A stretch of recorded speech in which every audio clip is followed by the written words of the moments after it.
going on, guys and gals? This is the Popcorn Hero Show. I am Armando. With me, as always, is Pedro. Hello, hello. Back for the first time, Mike. Hey. Hey. And God's disgrace, Orlando. Yo, yo, yo. I'm a fan of the new nickname. Yeah, you would That's what you be, get for fucking up, man. I guess. So, ladies and gents, today's podcast, we're going to be talking about some news that happened over the week. I think Monday, it was the day, something like that. James Gunn is back to direct Guardians of the Galaxy 3. And we're going to debate whether as to if that's a good thing or a bad thing. Let's ponder it. Pedro, give us a story. Nothing to debate. I'm glad he's back. I know we spoke about his tweets before that. You know, he was kind of on that whole train of blacklisting celebrities for some weird shit they've been saying. And James Gunn was definitely one of them. He had some weird pedo tweets. And Yeah, that shit was kind of crazy. Yeah, it was a little weird. It was a lot of weird. But they were just tweets. You know, they didn't catch him doing anything. So, but we all pretty much kind of agreed that Disney, you know, did good with getting rid of him. But Yeah, because it's the Disney brand, you know? yeah, kid friendly and all that good stuff. Nah, it was too long ago. Let him live. Oh, so you've changed your mind. I mean, I think just overall, like this, I guess, just canceling people for shit that happened a million years ago. Right. And jokes at the end of the day. Canceling people for things that they've said and not for things that they've done is maybe what I have an issue with. Yeah, I definitely agree with that statement, but it is the Disney brand we're talking about, which is a completely different thing. Yeah, I understand. If it why was they anybody did it. else, even Pedro, I remember him saying this shit before, you fucked up. But Disney, you're talking about weird shit. Yeah, Disney has. I guess they have a different audience. But what do you guys feel about it? Him coming back, like you agree with it? What's your thoughts on that? Mike, start off. I'm with Pedro. I'm glad that they brought him back. I not like looking back at the whole thing. I don't think I understand why they did it, but I don't think they should have fired him. I think if they would have just laid low, if he would have made his apology, everything would have. I mean, it's pretty much blown over at this point. But yeah, everything is blown over, and especially since I remember we were talking about it before, and it wasn't the first time those tweets had surfaced. Right. So it was the second. It was the second time they surfaced, and then now Disney had known. Like they knew. They knew, but because of the climate at the time when it surfaced, it was like, yeah, now It's better to cut ties. Right. I mean, like we said, I get it, but it made I'm sense glad at the they brought him time. back. But yeah, at the end of the day, it's good. It's good Yeah. he's back. Orlando, your thoughts? I mean, I'm glad they brought him back since the simple fact that like he's directed all the other two movies. It's best to have him back to finish the story, and it wouldn't have the same feel if it was somebody else. So Guardian Galaxy 2 didn't feel it wasn't as, in my opinion, wasn't as great as Guardian Galaxy 1. But it still felt like a Guardians. It still felt like a fun like film to watch. So they definitely needed him back for 3. I do agree with the firing. I think that at the time it was right to fire him. Like I said, it's Disney brand. I felt like maybe because the tweets were there was a lot of them. We didn't read all of them, but there was a lot. I felt like maybe they should have like looked into it to see if he has anything else like under his closet.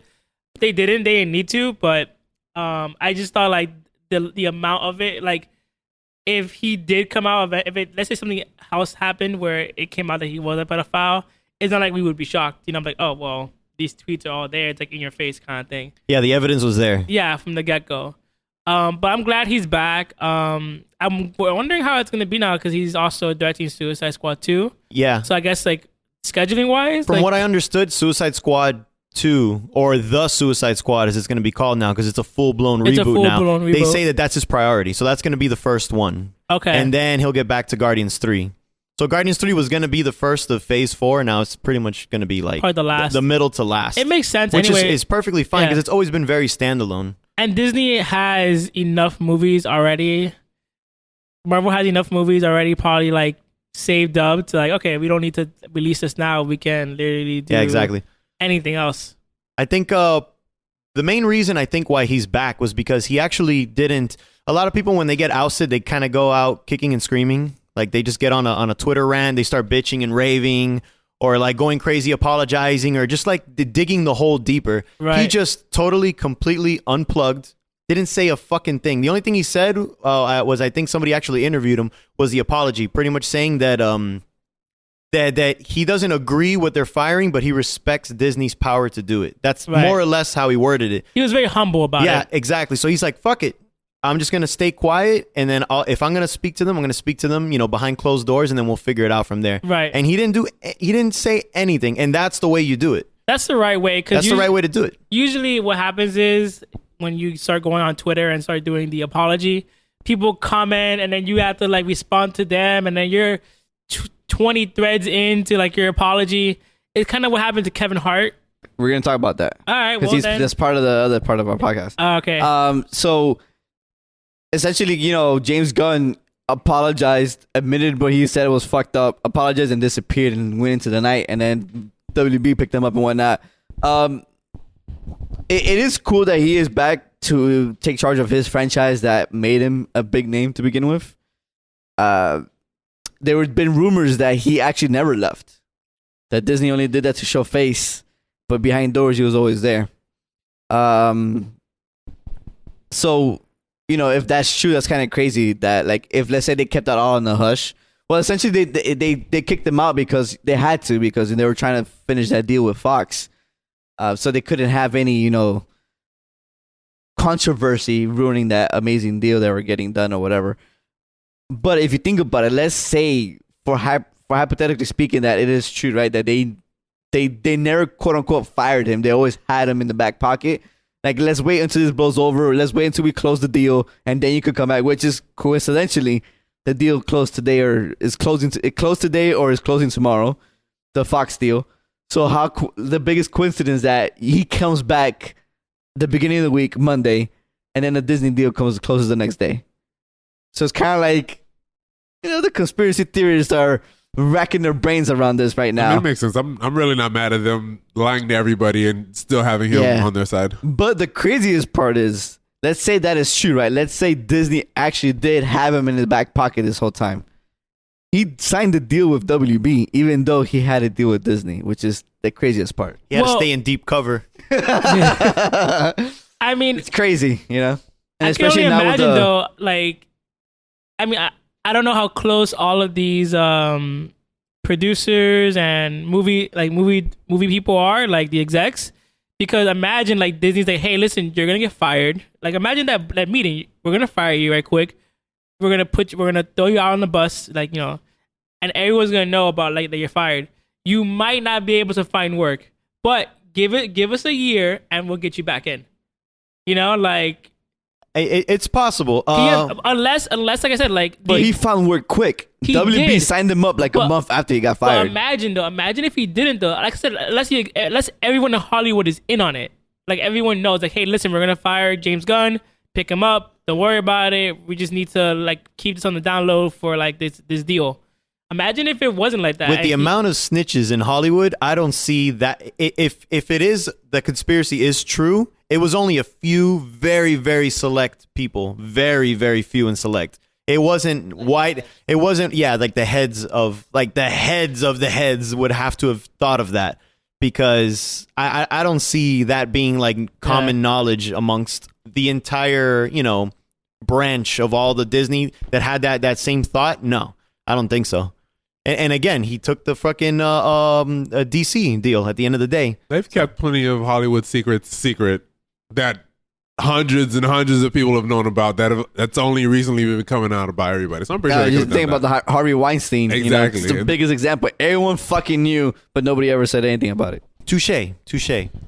Yeah, I mean, it's not like he would have a say in it anyway. It's kind of like, well, imagine that board meeting happens. Like, what do you do? Argue with the execs? Like, You're not gonna argue about it. You're gonna be like, all right, cool, I'll take the hit, you'd and be like, then all I'll right, see you on the fine. flip Like, side. because if you argue it, they'll just fire you, and that's it. But there's not, like, for him, he in his head, I think he pretty much assumed, like, what's the fucking point of arguing? Yeah, I said it. It's fucking there. Yeah. So I'm just gonna, fall Take down it on on my the chin, sword yeah. and just fucking walk away for a little bit, and somebody's gonna pick me up at some point, hopefully. Right. And his representatives his people found him a new job, found him the DC job.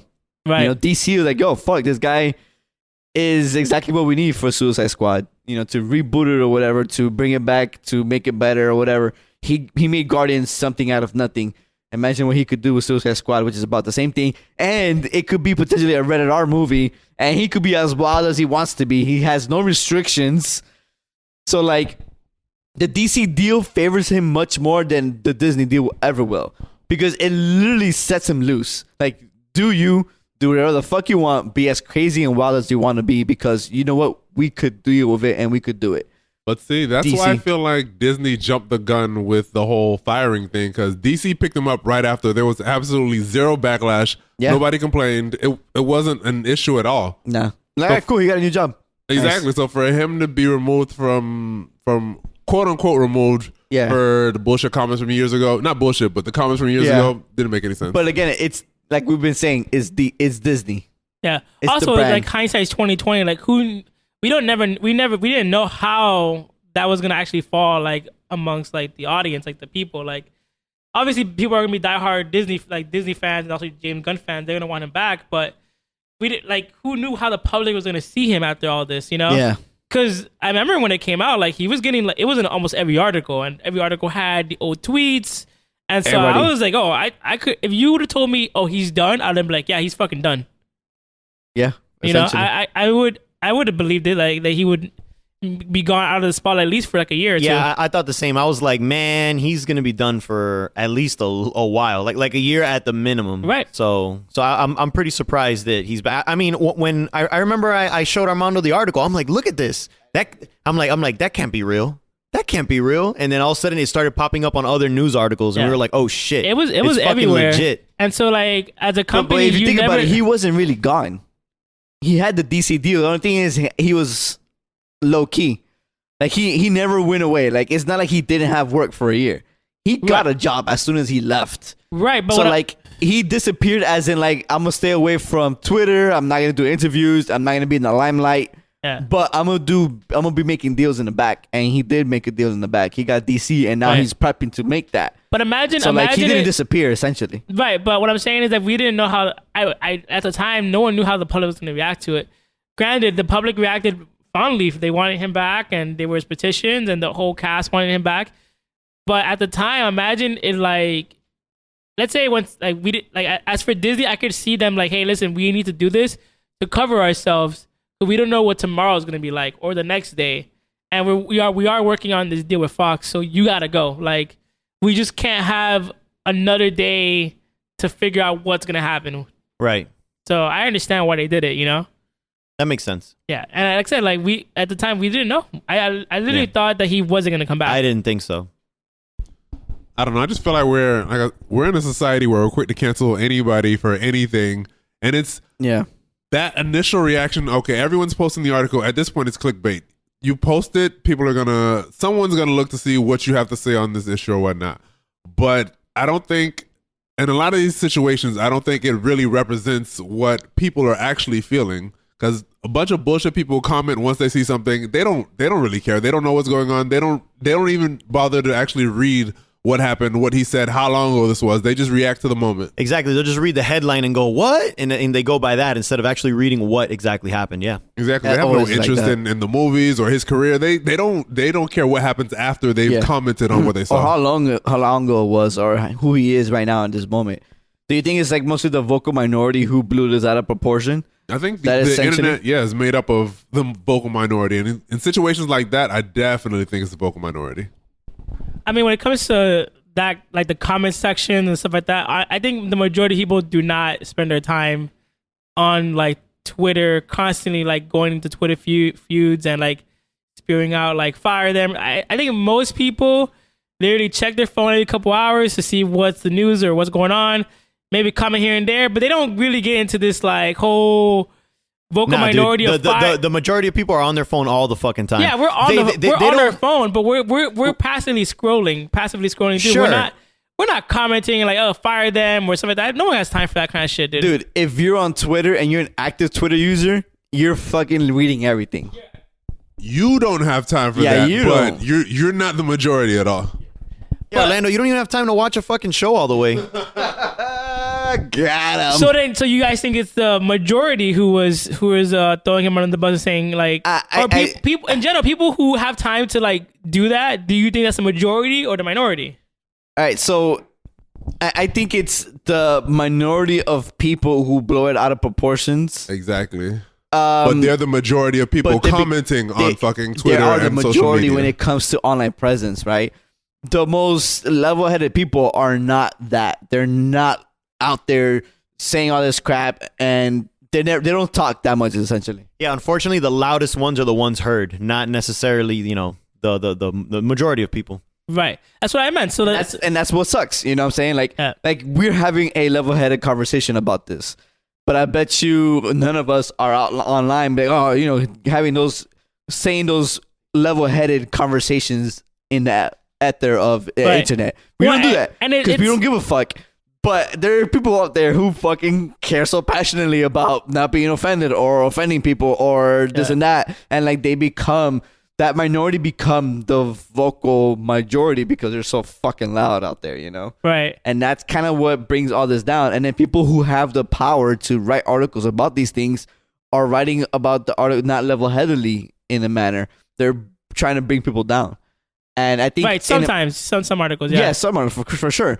But I bet you if you look at all the James Gunn articles from back then, they were all trying to kill him. You know what I'm saying? Like, oh, what the fuck? You can't be writing about this. You could it depends on the article. I mean, you could just report the news like, hey, these are the tweets. He got fired. But people don't do that anymore. That's the fucking problem. Like, people don't report like, hey, this is what happened. This is how it got to this point. People always inject their own biases into every article. Not every article is like that. All articles are like that, dude. Article, yeah. I want you to find me a topic without somebody injecting their own biases in it. Everyone does that. It's inevitable, dude. Right now, when it comes to a topic like this, yeah, for the most part, people are injecting their own feelings. And you know into why they inject their own feelings to it? Because it inflames the conversation more, right? It gives it a more of a conversational topic to people to talk about. You never find people giving you hard facts and that's it. They never do that because you're not gonna get the clicks. They want to go to the person who's talking shit, and then you have comments, people talking shit to the person who was talking shit. You know what I'm saying? Now that he's back, you don't see half as many articles saying, oh, he came back. People aren't as worried about, oh, all right, Disney wanted him back. Or if he should have come back. You know, exactly. You're not seeing that.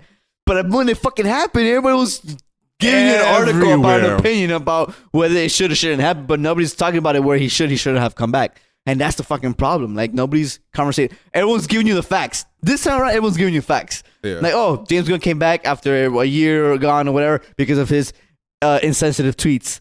That's it. There's no article right now talking about how crazy that he came back or if he should have come back. Or no, you probably find one or two, but not as much as there was in that moment in time in that zeitgeist, you know? Yeah, the majority of the articles, if you skim through them now, it's just people, it's more of surprise rather than, oh shit, one way or the other. It's just like, wow, he's back. Who would have thought?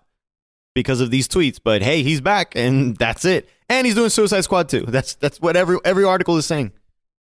And that's what we mean. But like when the controversy is happening, everyone likes to pile on to that controversy. You know, no one tries to give you a conversation or give you a perspective of like, hey, you know, let's break this shit down. You know, is it worth it? Blah, blah, blah. Nobody cares. Everybody wants to get the clickbaits, you know? And it inflames the conversation in a negative manner in a sense. All right. So now that we talked about James Gunn, his redemption from being blacklisted, I wanted to go through just a list of a few celebrities that were blacklisted because either the Me Too movement or some other dumb shit that they said, kind of like this one. And I wanted to start it off with R. Kelly? Ooh. Fuck. You know what? Why not? I wasn't going to go there, but fuck, let's go there. That's kind of the biggest one we have now? Yeah, you know what? You're right. I mean, I was going to say Michael Jackson would have been the biggest one, but he's dead as fuck. Michael Jackson, the one that just happened. He's dead as fuck. So, yeah, man, R. Kelly. Blacklisted. Nah, he's never, ever, there's no way to bounce back. He bounced back once before.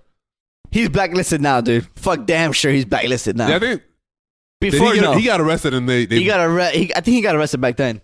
But now he's fucking arrested. He's going to court. There's all this shit happening. I don't even think that interview did him any justice. The one where he's like, You know, or he I just mean- that did not. If anything, it made people think he was more guilty. I think. I think the people who know the story can see that all right, you're full of shit at this point. Yeah. But there are people who don't really know who know like just like the surface details or whatnot. And to them, him showing emotion makes him more not compatible. It makes him more believable for whatever reason. I don't know. Like he's fighting for his life, I guess. Like why are you doing this to him? But he is fighting for his life. I'm fighting for my life. If he goes to prison, it's a wrap. They're waiting for him at this point. They're waiting. They're sharpening all kinds of shit. If he goes in there with Jesse, it's a wrap. Are you Oh, crazy? Jesse's in Chicago, right? Jesse, that's another good one. They're both in Chicago. All right. So let's talk about R. Kelly. You think he's coming back around the table? Orlando, Hell no, he's not coming back. Mike, There's no fucking way he comes back. Pedro. Fuck no. Hell no, guys. Fuck that shit. Next person, Jesse Summit. Why did he, wait, first, let's talk about why he went under. Jesse Salmon. Get the man's fucking I don't give a name, fuck bro. about that guy. Smollett? Yo, Smollett. put some respect on his name, bro. All right. Let's give a brief overview of why he went blacklisted. He fucking faked an ass whooping. He faked a racist MAGA Not hat only ass did whooping. he had black guys play the white guys that was beating his ass. Yeah. And they were and like he knew where the cameras were. And they were these buff ass black dudes too. Like not even every photo, inconspicuous black guys. every photo is without a shirt. Can you It's imagine like why? them hitting him? Like, yo, not too hard, nigga, stop. Like, And then after they showed the guys, and then you look back at the fucking picture of his ass whooping, there is no fucking way these guys beat your ass and poured bleach on you, and you got a scratch under your eye. That's the That's story it? you're trying to tell me? But Mike, he's the gay Tupac. Oh, that's especially where he lost me. That's what I didn't know what was going on. All right. Is he coming back, Orlando? I fought the fuck back. If he beats these charges, goes to jail. If he beats the charges, doesn't get like No jail time? no jail time. He could maybe do like a YouTube series. He's not coming back, dude. Fuck At best, that. at the end of the day, he's not coming back in that sense because like, what exec is gonna hire him after you try to pull a stunt to get supposedly to get more money? Which is crazy that you go above and beyond to pull a stunt to get more money. Like, why? Supposedly he was making 60K an episode, 60,000 an episode. But also, I think there were rumors that he was going to get killed off too. Right. Yeah, but I'm sure Terrence Howard was making way more than that. He didn't want to see Terrence Howard shine. What the fuck are you talking about? Dude, 60K Yeah, an but Terrence episode? Howard is the main person of the show. Dude, that's a lot of money. How many episodes has he been in? Was he in like the entire season? Was it like 20 episodes at least? He's one of the main recurring characters. Dude, he's I- what's his name's son? He's in there. All right. Let's put it like this. Let's say the season is what, 23 episodes, right? Yeah, let's say 22 he to was 24 in. episodes. Let's say he was in 20 of them. 20 times 60K. The motherfucker made 1.2 million in one season, and you're complaining. Nah, man, get the fuck And out. you're complaining that you wanted a raise. Get the fuck out of here, dude. Get the fuck out of here. 1.2 million. How much did he pay those guys? Yo, this cheap fucker. Those three, like 3,500. That's probably why they snitched him For him out. to beat his ass. Nah, man. They Get didn't the hold fuck up outta in here. questioning. They're like, fuck that. He didn't pay me shit. I think it was like 10,000 or something. I don't know. It definitely. It was, I'm actually just making up that number. I it was really like, don't know. It was under 5,000 that he paid them, Damn. and I think they had to buy their own fucking supplies. So That shit wasn't even included. buy your own rope, buy your own bleach. Wait, I think he can come back. Okay. Because he's already started to play the mental health angle, and once you play the mental health angle, you start to, whether it's true or not. I'm not here to say whether it's true or not, but you start to get sympathy. Wait, opinion check. Orlando, you're a psychologist here. Do you start getting Barney points for mental health? Well, mental health recently has been more in the spotlight, and so people are being more sensitive to that matter. So he might be able to like get sympathy from the public, but there's no way that, like I said, there's no way Hollywood execs are going to hire you after you try to pull off a scam to get more money. So he might do like a YouTube series, maybe. Who knows? Maybe he'll do something like that. But there's no way he's gonna get hired from Hollywood exec. All right. So we made the math here. Let's say that he did get paid 60K every episode. He made his entire run was 79 episodes. He has made $4.7 million in the show, and you're complaining about your pay. Yeah, see how much Terrence Howard got. He was mad. He was sick of the shit. Because honestly, Terrence Howard probably got that on per the episode. show, he was probably the most talented person on that show. Honestly, like out of all the recurring characters, he's definitely the most talented person on that show. All right. So do I think he'll bounce back? I think he'll bounce back in a certain way, as in like he's known. He's known. I know. I don't. He's not a bad actor. He can really Yeah. sing. I think he can bounce back. His He's music gonna- career is over for sure. He's gonna bounce back in STDs. That's what he's gonna bounce back on. So I looked By it the up. way- He was reportedly Wait. STDs mean straight to DVDs for those not in the know. Right. Continue, Orlando. currently STD has been the name for VOD? sexually transmitted disease is now STI for those who didn't know. What does that stand for? Infections, Sexually transmitted infections. right? I guess disease is insulting. So I was, well, the reason why they changed it to infections was because it's not really a disease. Like some cases, you don't really have a disease, so that's why. So it's more just of a a virus, huh? terminology, basically. I think people got insulted. They were. I'm not diseased. I don't have a I'm disease. Infected. I'm just infected. It's gonna be gone next How week. dare? That's not very 2019 of you. So, supposedly he was getting paid reportedly $20,000 an episode. Sorry, guys. Oh, 20,000. Okay, that changes the That numbers. nigga, bro, All right, so 20,000. He did 79 episodes at 20K a pop. What does that come out to? 1.6 million. We're rounding up here. $1.6 million for essentially, that's what, 4 seasons worth of work? Yeah, you know. Yes, that's still like 460 a year. Nah, get the fuck out of here. I mean, but if you say he was the best. All right, so he got paid per episode, right? And with 18 episodes per season, 79 episodes in total. that man. would bring, 360,000. Oh. You're right. Okay, yeah. Supposedly net worth is like about $500,000. Obviously, you make money, you spend money. He could definitely bounce back. I don't think he will for a while, but he definitely can. He's on the show acting his ass off every episode, and he's the only one on the show that can consistently sing. Have you ever heard Terrence Howard try to sing on the show? I haven't ever That seen shit the show. is horrendous. I'd be mad as fuck too. Get Terrence Howard out of here. No. Hey, Terrence Howard has been the best roadie, okay? You only have to compete with one other roadie. Yes, right. I was just about to say. It's not that big a comp. It's a 50-50 shot. He was the best though. Yeah, I agree. He was the best. Yeah, I mean, if he comes back, it probably is like on a small network. Nothing like one of those. I mean, TV. There's so many networks now that maybe TV. Yeah, I mean, he could probably do like one of those what is it, Hallmark? or Ion or some shit. I think he could bounce back. He could do it. If he plays his cards right, keeps a low profile, gets out of jail soon, he could bounce back. All right, let's do another more recent person. And I'm going to talk about Liam Neeson. He had a scandal? Oh, you didn't know about the scandal? Oh, get Pedro ready. Oh, nah, get him the fuck out of here. Mike, you don't want him to go and looking for a black I think fella. we discussed this before. Part of the going back to who did we talk about first? James Gunn. No, James Gunn. Going back to James Gunn. You know what?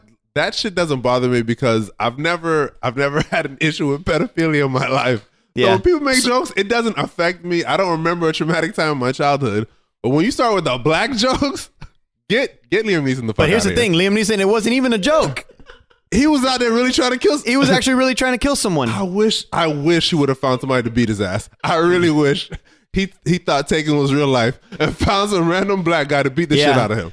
It was a long time ago, but Mike, yeah. can you recap what the controversy is? What happened to him? I don't really remember the controversy. So what happened was that it was for Cold Pursuit, the movie that he's doing, and it was just like, have you ever felt? It's a revenge movie, so it's like, have you ever felt the urge of revenge?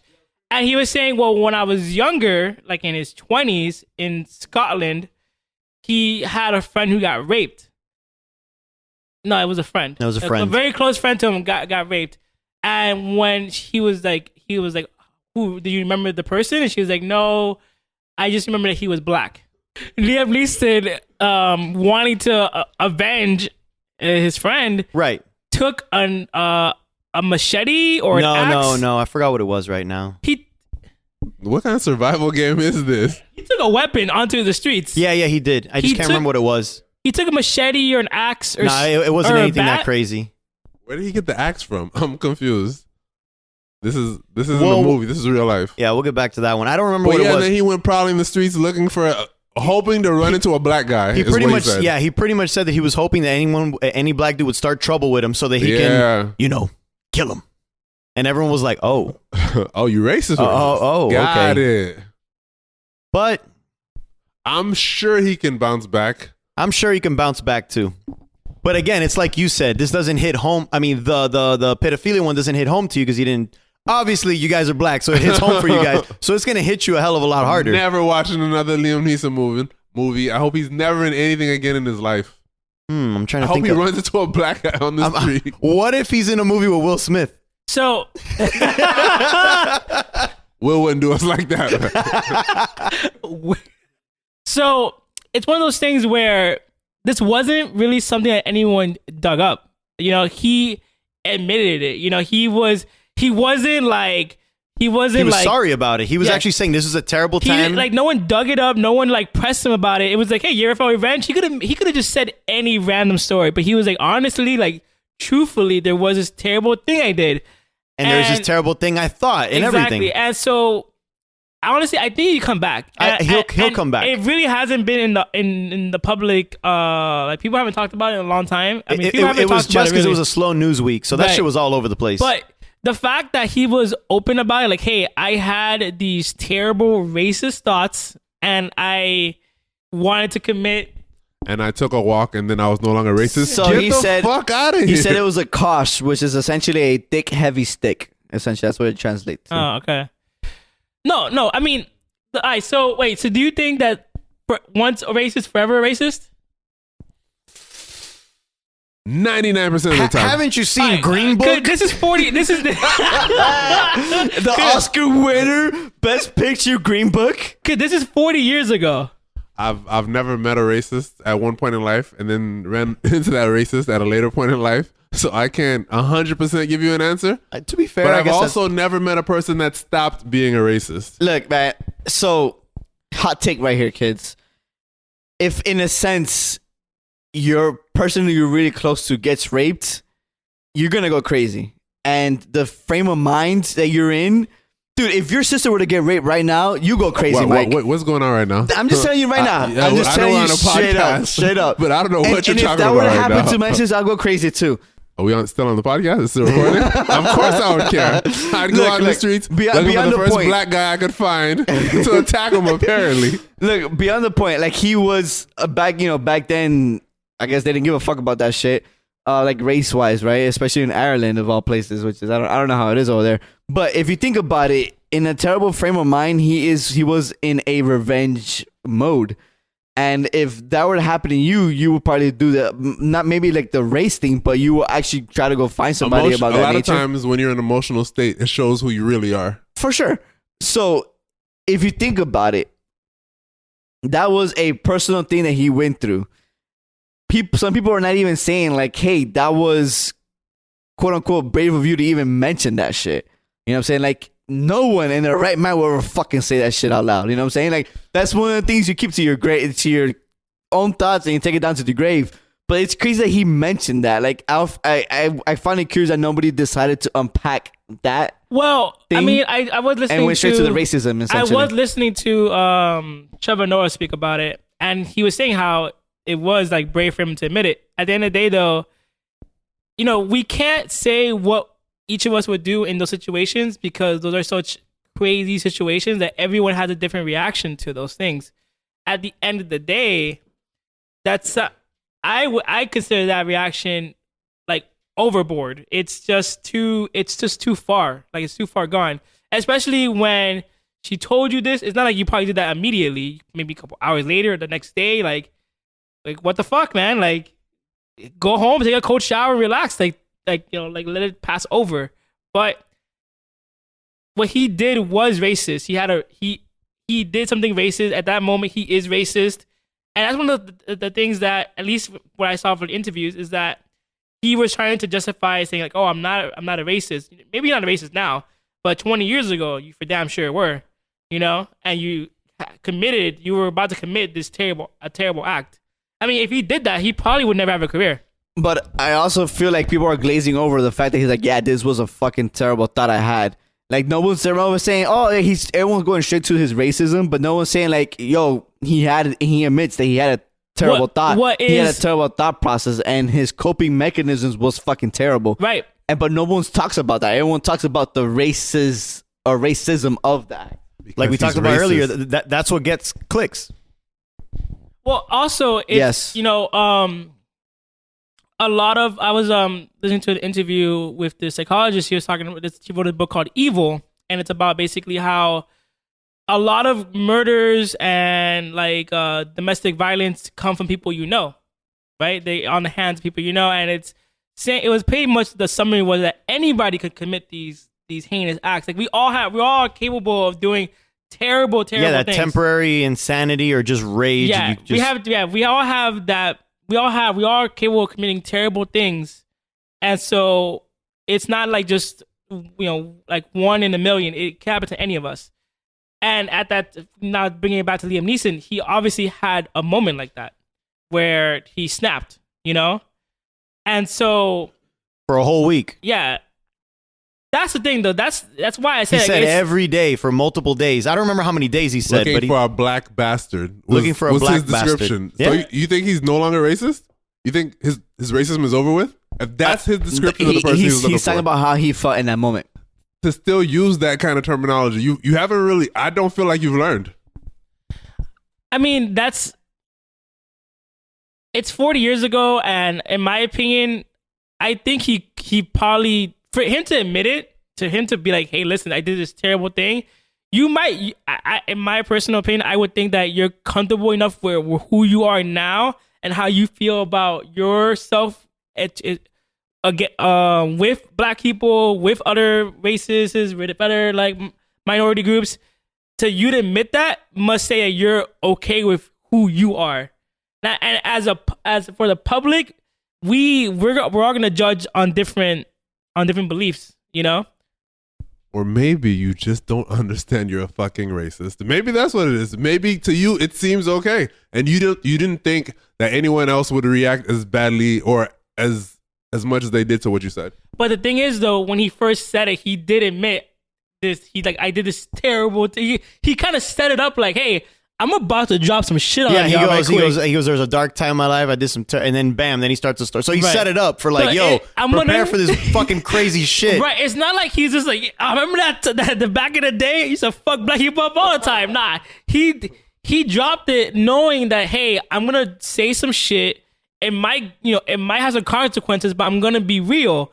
Like in my mind, why would you do that? Knowing the climate, knowing the backlash that you might get for it, if you're not comfortable with who you are today and saying, hey, listen, I'm comfortable saying this because I am beyond that. I am over that. I am no longer that.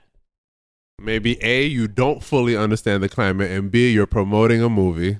The controversy sells. I actually think it hurt the movie, if anything. I think it hurt the movie. Nobody's watching Snowplow anyways. I think Cold Pursuit. Snowplow sounds like a porno. That's what I said, Snowplow.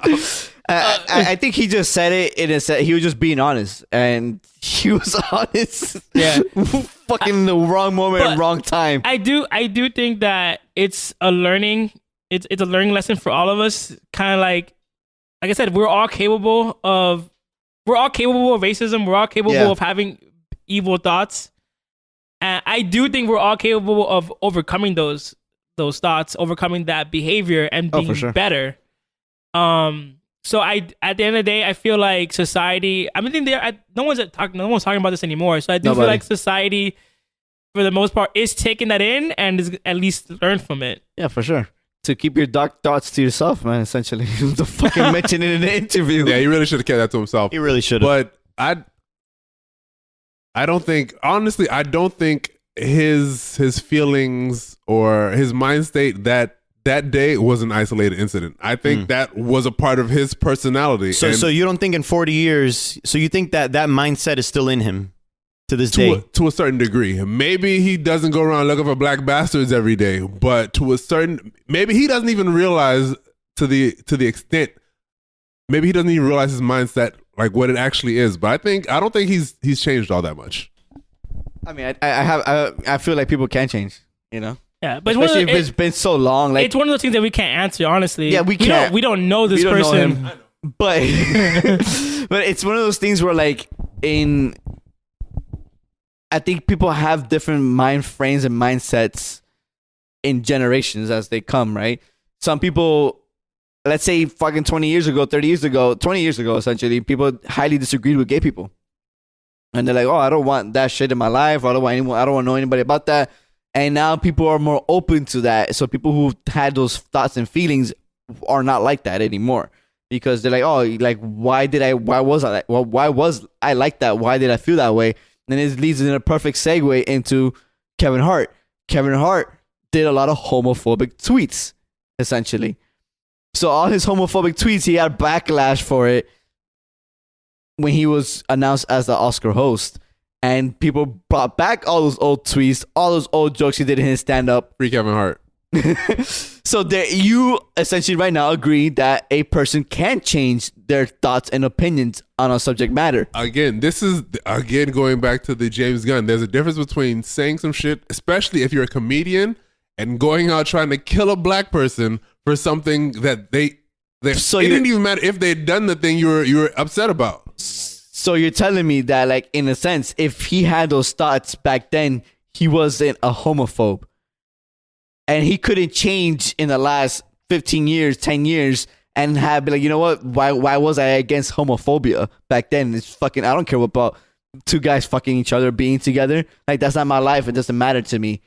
You know what I'm saying? But he was saying, like, I can't judge his actual intent behind those words. All I can do is, after seeing him for all these years, I can assume that he was doing this shit for comedic value. The same way I think James Gunn was doing this shit just to get a reaction. Do I think maybe to a certain degree he felt that way? Possible, most likely. But do I think he was completely homophobic? I don't think he was homophobic. Yeah. Do I think Liam Neeson was racist? Absolutely. So you're telling me in 15 years someone could change, but not in 40? I do think that there are different degrees, honestly. Oh, for sure, definitely. Yeah, I mean, you saying some tweets and then committing an actual act of violence. It was not only tweets. It was also a lot of in his stand-up routines. He mentioned that, like, right, if my kid was up gay, fuck that guy. You know what I'm saying? He probably was homophobic. Like, I've said that a million times. If I had a gay son, blah blah blah blah blah. But I'm not. I mean, I was homophobic to a degree. Damn it, I'm a bad example. But again, people change, and your thoughts and opinions have changed throughout the years. You're not the fucking same kid you were 20 years ago, Mike. You're fucking 40 now. You're not homophobic. You're not the same. You're not the 20-year-old kid you were back then. You know what I'm saying? So, like, shit happens. Things change. You know what I'm saying? Like, you're not the same anymore. You're not homophobic anymore, right? You're going to Club Twist on Sunday, right? Huh? Yeah. And he ain't 40 either. Thank you. I know that's the real part when he grabbed the mic. You're like, I ain't 40, man. That's the main part. But Kevin Hart's got to bounce back. I don't think it was that big. I really don't think he should have stepped down. Yeah. So, anyways. I forgot to mention, is Lee Livingston coming back? Mike. He's coming back. Enough people didn't care. Orlando. He's coming back. I agree with Mike. When it comes to, like, black issues, people don't give a shit. Unless it's a black man going down, most majority of the time, they're going to come back. Pedro, you need him coming back. The thing is, yeah, he'll be back. But when I say back, it's like where he was now, which that movie, honestly, Cold Pursuit, it wouldn't have made that much money anyways. He's not as big as he used to be when like Taken was his peak. He's kind of been on the downslope. He comes out with action movies on the regular, and they were like not making that much money. So yeah, I think he'll just stay back to the normal, mediocre action movies that not too many. I think he's a few steps away from doing the STD movies, straight to DVD movies like Van Damme and Seagal and Michael J. White and all that shit. So yeah, he'll be back, but it like nothing happened pretty much. I'll agree with that statement. He'll stay in the lower tier movies, whatever. Now- video on demand. With Kevin Hart. Let's go back to Kevin Hart. Yeah, Yes. it was a weird situation because he was like, I'm not apologizing. I'm not gonna apologize. Those tweets were a long time ago. And I apologized already back then. I'm gonna step down. Right? So he steps down and then he apologizes like That was a so week stupid. later or like a couple days later. It's like, what are you yeah, he doing? goes, I'm sorry that I hurt people. I am evolving and want to continue. I'm like, you could have fucking said this the first time. Right. And then like he apologized like twice, or 3 times. He apologized way too much. And at the end of the day, it's just like you're doing it at this point just to do it, and you're not, because a lot of gay people were offended by it. And so I agree at the end of the day, like they're jokes. So he's allowed to tell jokes. That has nothing And it's to do in the with past, you know what I'm saying? and Like, that has he's not part nothing of to his do routine or with anything the like that. character he is, the person he is now, or his character. And so I understand that they could be harmful for the gay community and stuff like that, but at the end of the day, like he has the right to do that, and I think they're fine. I don't think it's a big deal. So what if someone says a racist joke? I think that's Ban them for life. But there's double standard then. You could talk shit Absolutely. about homophobia, I but you can can't admit talk my about double shit about standard. race. Pretty much. Mike agrees he has a double standard for that. He's been so agreeing it's since fine. the Yeah, beginning. you can't get him on this already. No, I'm saying I want to ask him the question. Yeah, definitely. I have when it comes to race, definite double So for you, standards. there is certain limits to saying to the joke wise. and just to be more explicit on, not more explicit, but explain a little more on my double standard. When it comes to race, any race other than black people, of course. No, it's not okay to make jokes, but for us, it's okay, So black people can make fun of black people, essentially. or any other race for that matter. I mean, Bill Burr has a few couple black jokes that are pretty fucking funny. What, Bill Murray? I hate that guy. Bill Burr, you don't like Bill Burr? Bill Byrne? I love Bill Burr. He's so fucking funny. But yeah, I mean, I do feel like Kevin Hart, you know, I hate that backlash, right? Of people resurfacing shit that you've said. Nobody's jokes from the 60s, 70s, 80s, 90s, early And today. 2000s. Like, none of those Honestly, jokes are different time, different place. It was a much less PC time, so Yeah. you're going to find jokes that You're were going more to, edgy. dude. They're highly edgy. You know And what it's I'm like saying? the instant reaction is to, fuck this person. But like, it's the time period. Like, you have to have that mindset. Like, if you look at comedies from like the 70s and 80s, Jesus. they're fucking crazy. Like that, That shit would never not fly. I also think history kind of repeats itself because, you know, the stand-up comedians, like back then, like in the 50s, you can't say bad words and shit like that. And they were like, oh my God, you can't even say that. And then it was like, now you could say everything. And then now Yeah. it's like, wait, now you can't say this. So it's just history repeating itself. I think it's going to loop back eventually to where everything is free game. And then it'll loop back to something is the line that they'll Yeah, cross. but it's different now when everyone has access to everything and can Yeah. can find what you said from years ago, can hear what you're saying now. It's and can react to what you can tell you how they feel about what you said. Yeah. And it's just crazy because, like, as a comedian, their job is to push those boundaries, right? That's all fucking That's what the point of best being a comedian. That's what the best comedians are able to do. Yeah, as a comedian, you need to tote that line, right? That Yeah. let's push these boundaries. Let's you know, Pedro just mentioned right now, Dave Chappelle. Dave Chappelle was fucking famous for pushing those boundaries. Eddie Murphy was famous for pushing those boundaries. All these people have been famous for pushing those boundaries because they're stepping the comedy game up to a different Yeah. level, right? So, like, I feel comedy is one of those things that has that like thin line of what could be a joke and what cannot be a joke, right? Yeah. But they should be able to joke about anything and everything. I feel like everything should be on the table for a comedian. Yeah, I agree. Of course, you know, how do you live your life outside of that is the key, right? Essentially. So, Kevin Hart, do you think he has do you think is gonna further affect his career? No, that's just not going to affect him at all. Orlando? He's in Jumanji too. He's fine, dude. He's perfectly fine. It's not going to affect him at all. It was just a hiccup, and he's back. And I'm glad it was a fucking hiccup. I just I just think at the end of the day, like he should have just recognized that at the end of the day, like But I don't feel he should have apologized for it. I don't think he should have You apologized. should be like, that's how my Yeah. routine was back then, but it is not who I am now, and it's not even what I'm talking about Yeah, now. I don't think you should apologize. There's ways you can speak about it without apologizing. Yeah, for Be sure. like, hey, you got offended. That's not what I meant. These are jokes. This is what I do. Yeah. Wish you all the best. Let's keep Yeah, it moving. and, Positive vibes. Keep it moving. If I did or say felt that way Yeah. before back then, I don't feel that way now because the thing was I'm a is that different person. like when he apologized, it was more deflecting. Like, I'm a grown man. I don't know why this is happening to me. Y'all gotta grow up. Blah blah blah. And it's like you're not listening to people. That's the only thing. His apology tour. he was too defensive. Yeah, it was too defensive and you're not listening. It's like, hey, you got offended. Not my bad, but you have to understand these are jokes. This is not who I am. Yeah. I have, love for everybody. You could thread that line of like not really apologizing, but also keeping your like, keeping your Dignity. dignity intact. Yeah. All right. I might guess something to say. No, he had to apologize. The same reason Disney had to. Well, you guys feel Disney had to fire James Gunn is the same reason Kevin Hart had to apologize. At this point, he's too mainstream. There are too many eyes on him for him to not apologize in this kind of situation. He's, as far as comedians go, as far as black comedians go, he's the biggest one. He's probably the biggest ever at this point, right? Yeah. He's at the level of like Eddie Murphy back in the day. Yeah. Was he's had the So height of his career. as many people pay attention to Kevin Hart, he had to apologize. There was no way he wasn't going to apologize. Even when his initial reaction, which probably was because he had his phone or whatever, he just wanted to go on Twitter and say, "Fuck y'all, I don't need to apologize." That I felt was a little rash, a little premature. And it kind of triggered the whole thing more than what it was supposed to be. So he had to double down with apologies after that. Yeah.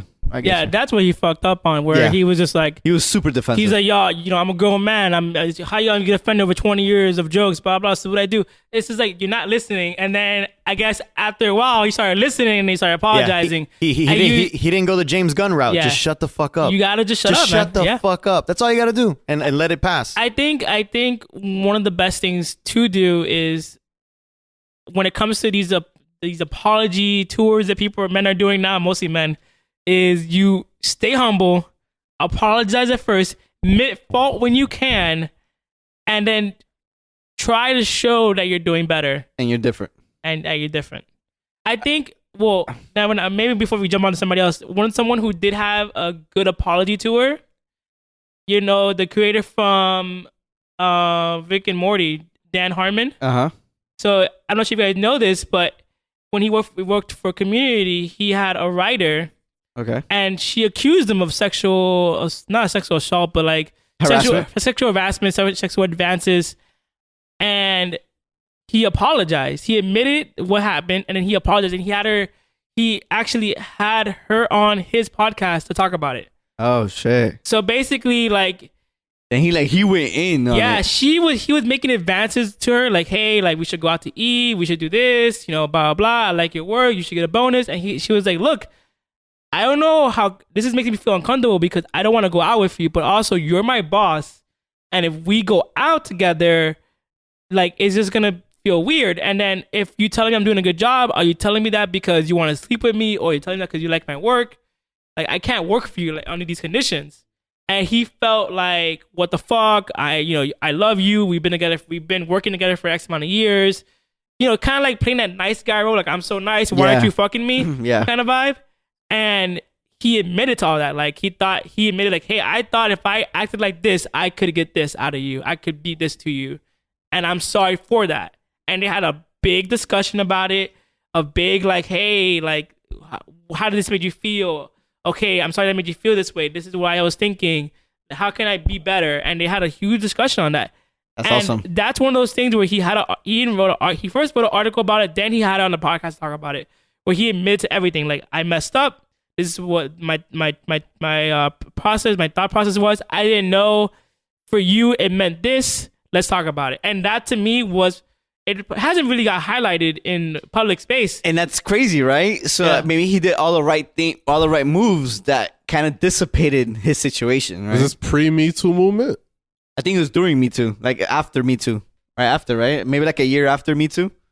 Jesus, I never heard of this. And that's why he Right. probably made all the And right moves that people were like, it's- oh, let's not It's say funny anything about because it. the Rick and Morty fan base gets a lot of trash for being douchebags, Assholes, essentially. and it's funny that the creator tries to, hey, listen, let's not be douchebags. So I think that's how you do it. Yeah. Essentially, like face it. You face it. And you know what? It's even better. What he did is that he actually had a conversation with her about it. Right. Because a lot of people try to avoid the person they quote unquote dish something to. And he was like, yeah, I fucking did it. Let me fucking sit down with her and have this conversation about it. Let Right. me discuss what happened Because with her. the thing- And that is such a powerful thing Right. for both parties, essentially, right? Because one, as an accuser, you're facing the person you're accusing. And as a person that you're accused of, you're like, oh, then let me face what I did. Let me talk to you about this. Right. And hopefully we have closure on it and actually discuss what actually happened Right. and how we both felt. The thing is, it's difficult for people to admit fault. And especially in a public space, especially now where with this climate where everyone just tears you down, it could be demoralizing to hear all of that about yourself, and then to be so open of like, yes, I did do this, yes, I went through this, yes, I'm sorry, and then people attack you about it, and then you have to go and now you want me to do an interview with that person where they attack me more and I have to be apologized again. You gotta be man enough to do it. A lot of people don't have the skin for that because it's hard to have those conversations in private and in public. So, And it's an honest conversation. Right. Not like I'm accusing, you're accusing, and we're It's- both being defensive. it's easier to deflect and be defensive and to stay on the high ground. So, All right, so bringing it back to comedians. Roseanne. oh man, there's a lot of comedians on this list, by the way, because I have a few. So from what I recall, she was working on the show Roseanne. Huge success, mega hit when it came out. A lot of people were watching it. And Roseanne's always been recently known for bizarre tweets, kind of conspiracy tweets. She supports Trump, which is already not looking good in this climate. And she had a tweet comparing a senator to a Planet of the Apes figure. Yeah, pretty much So- comparing her to a primate. Right. So she, I gotta look up the tweet, but pretty much she compares, basically is saying that she's in cahoots with Israel and there's something going on, and it's like Israel and meets Planet of the Apes. Yeah, she's always been fucking crazy. So So this senator that she's commenting on is a black person, and for eons, black people have been compared to apes and monkeys and gorillas, and so obviously it's a sensitive subject. everyone is like, this is fucking racist. Mm-hmm. Her defense was, it's not racist. She didn't even know she was black, supposedly, even though she is highly political. So here's the tweet. It says, it was against Valerie Jarrett, an African-American woman who was a senior advisor to Barack Obama throughout his presidency. And the tweet wrote, Muslim Brotherhood and Planet of the Apes had a baby equals VJ. Right. So, yeah, her response was, I'm not racist. I didn't know she was black. It was something, the Planet of the Apes movie, the political, because Planet of the Apes has some political like statement towards it, Right, slavery. Yeah.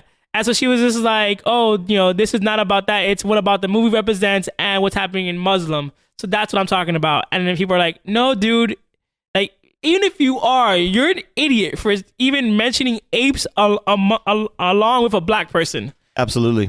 And so her apology to her was fucking horrendous. It was terrible. Horrendous. She deflected. And then she said, "Oh, she was on some drug, Ambien. Xanax or Ambien." Yeah, she was on Ambien to sleep. Yeah, which people do say when you're on Ambien and you force yourself not to sleep, Yeah, you're gonna say some crazy and shit. supposedly she was drinking as well. Yeah, so yeah, it's a cocktail of fuckery, but at the end of but the you day, fucked up.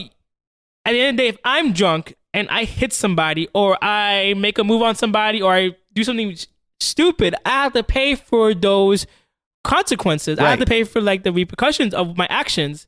And to say, oh, well, I was on this drug and I'm sorry, but your laptop was on, you should have turned off your laptop, let the battery die, like, or you turn off your phone, like you literally drunk, texting Right. drunk, like Being drunk is an excuse to do yeah, it's not shit. So at the end of the day, she didn't have Go ahead, Mike. Yes, it is. It's very much an excuse to do dumb shit.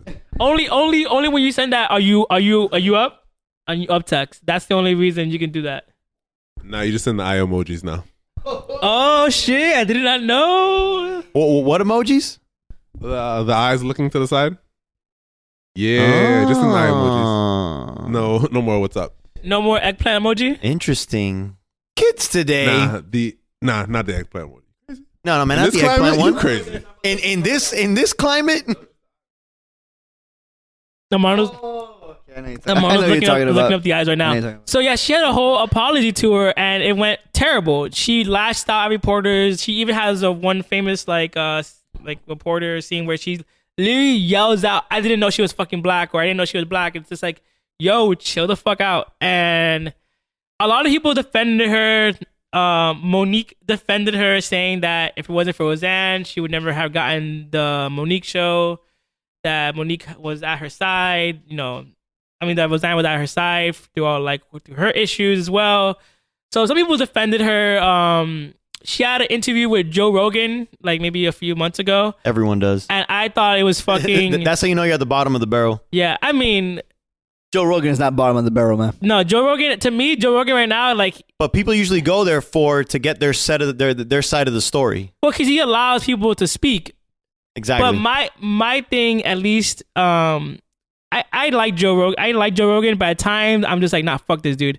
And at that interview, he failed tremendously without calling, because he did not call her out. He didn't attack her. Yeah, I mean, not that he Not didn't attack her, but like ask her the hard hitting questions. Right. He allowed her to like to take charge of the interview. Not really. What it was is like he was like, hey, I understand you were drunk, so I get it. Like, how people cannot understand that happened to you. It's just like, dude, at the end of the day, you have to be responsible. Like, I know that's his friend, but tell her, hey, you're responsible for that shit.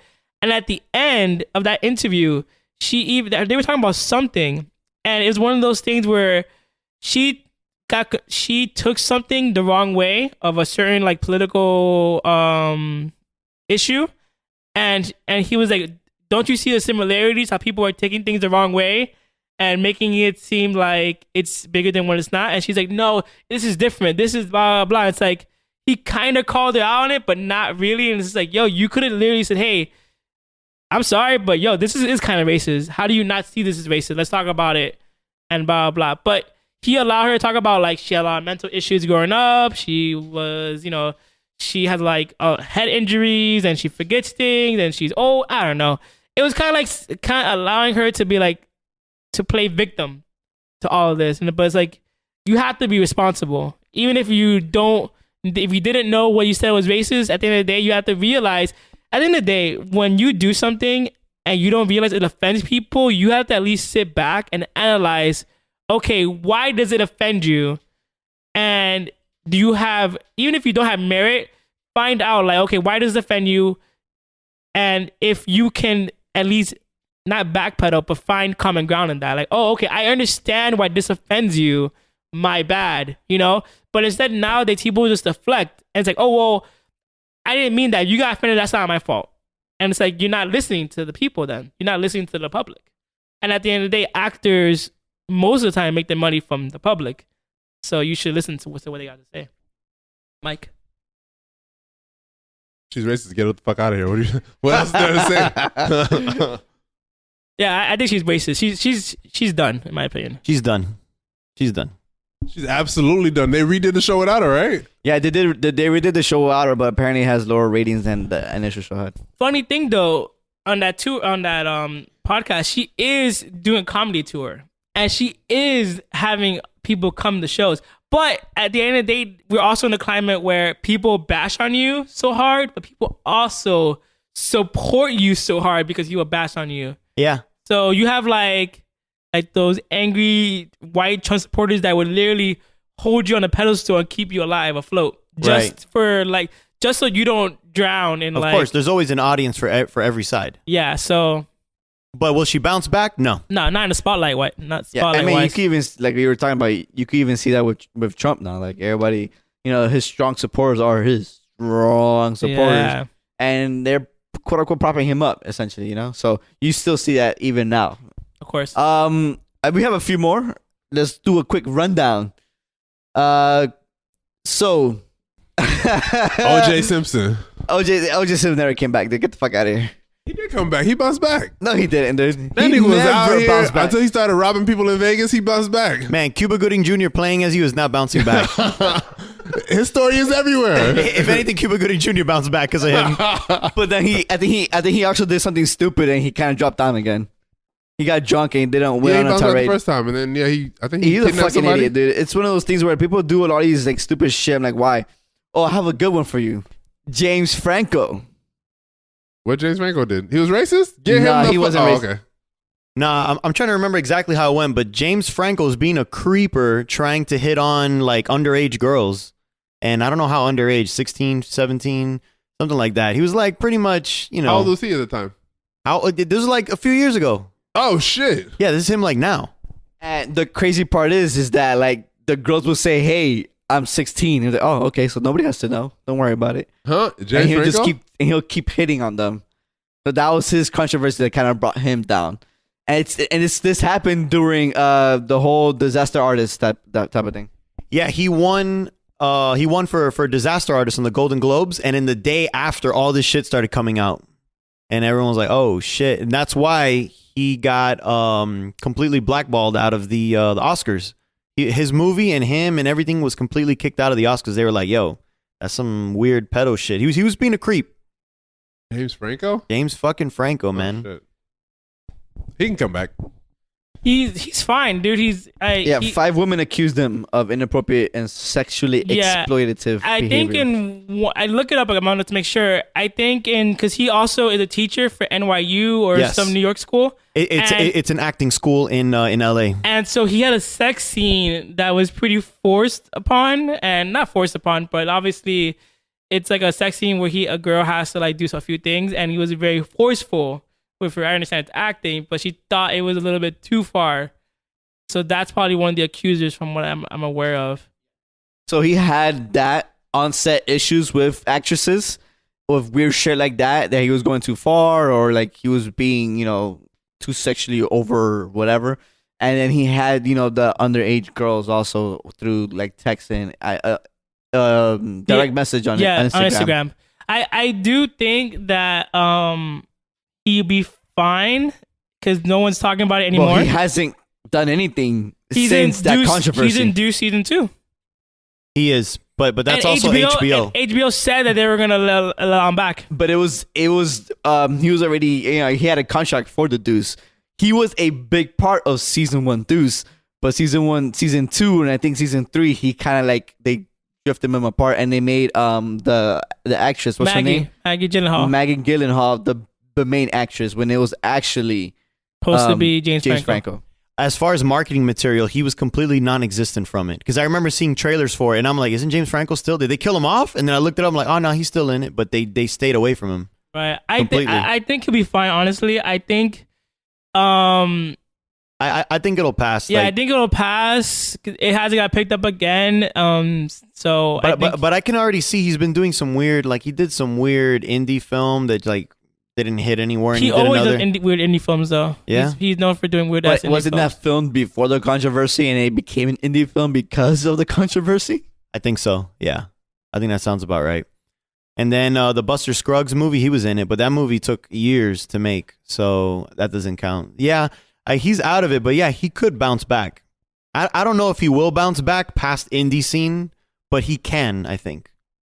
I mean, you have to rehab your identity, essentially. I think he'll bounce back. I was just talking to somebody the other day talking about how they love James Franco. They don't care about this shit. This is true. Did they hear the controversy? I'm assuming they didn't, but I'm just finding out about this shit today, so I don't think it was that out there. You probably didn't read the news because it was pretty big in the moment, in the zeitgeist of it all. If I didn't hear about it, it wasn't that big. He's good. But stop fucking texting underage girls. That's disgusting. Or being a fucking creeper on set. You know what I'm saying? Like, come on, guys. All right, I'm gonna hit while Armando I guess keeps looking for some. I'm gonna hit with some of the more obvious ones. Kevin Spacey. Shit. Fucking done. Yeah, there isn't much to talk about this one. Nah, it's funny because the video he released like Yeah, where he's playing in character. it was fucking weird, but god damn, he's just a good fucking actor. God fucking damn it, dude. He's like cleaning knives and shit. He's like, "Did you miss me?" I'm like, "Fuck yeah, I miss you, Frank Underwood. You sick, weird guy." But at the end of the day, you miss the character. Yeah, of course. Exactly. So I said Frank Underwood, not fucking Kevin Spacey. Get the fuck out of here. You can separate the art from the artist. At some point. Now Kevin Spacey's like, "Did you miss me?" You're like, "Oh, fuck no. You're fucking weird. Stay away." He's fucking weird, man. He's not coming back for sure. If he gets out of this legal stuff, he just won't get hired anymore. But he's fucking set. He's untouchable. Like, nobody will fucking touch that guy. There is no fucking way Kevin Spacey comes back. I wish he had come back for the last season of House of Cards, but nah, that guy's not coming back. He's done. It's essentially kind of like Bryan Singer. He's fucking untouchable too. Nobody's gonna touch Bryan Singer. There was a movie that Kevin Spacey did like last year that came out, and literally not the one that they like replaced him with. There was another movie that came out, and it got like they didn't. Yeah, exactly. There's all the money in the world that he got replaced. There's a movie that came out, I think, after that. It didn't get any, and no one talked about it. And it was shown in like a couple movie theaters. I think one person saw it. Like one person's like, "I got you, Kevin." Yeah, I can look it up. But there's a movie he did that that they just didn't promote it because obviously it's Kevin Spacey. He was the main actor in that movie. Interesting. So. Yeah, he's not coming back. What happened with Bryan Singer? Bryan Singer's still making movies, isn't he? Bryan Singer was actually attached. He was actually directing Bohemian Rhapsody at the beginning of it, but he started having like problems with the cast and like not being on time and not showing up, and then he kind of just disappeared. The reason why he disappeared was because he was molesting and having sex with underage boys. Huh? And Jesus, then it was this people? fucking huge thing. Like the whole. Allegedly, of course, there's nothing, Nah, he did it. But it comes to the point that like if there's more than 5, like there's more than 3, more than 5, and more than 10, and you fucking did it, dude. Like He did Days of Future Past?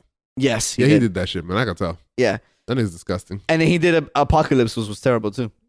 Oh, shit. No, Days of Future Past was Lock him great. up. Apocalypse sucked.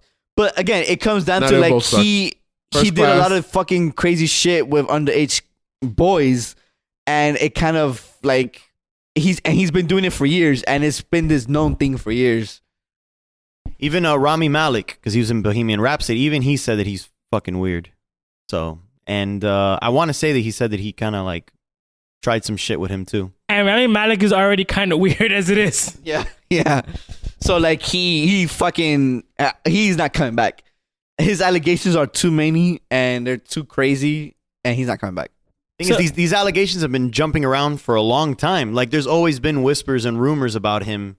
Even I remember when Days of Future Past was happening, there were rumors about it too, but people just kept, shrugging their shoulders on it. But I think this Bohemian Rhapsody thing, I think this was like the final straw for at least Hollywood to go, nah, he's fucking done. He's done. Isn't he married?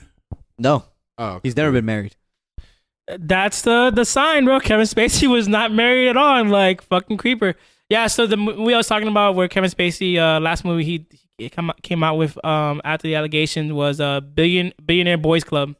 Never heard of it. It was made because they're not going to promote it. It was made for $15 million. It made $2.2 million. And it was called Boys Club. Yeah. That was a fucking nightmare waiting to happen if that would have released. Yeah. Kevin Spacey with anything with boys Oh, in they it? released it in theaters. It's just, Wow. That's crazy. who's going to fucking watch it? I got another one. Louis C.K. Dun, dun, dun, dun, dun. I was waiting for this one. So, He was just waiting to talk about Louis C.K. I don't know, man. Louis coming back. Louis coming back for sure.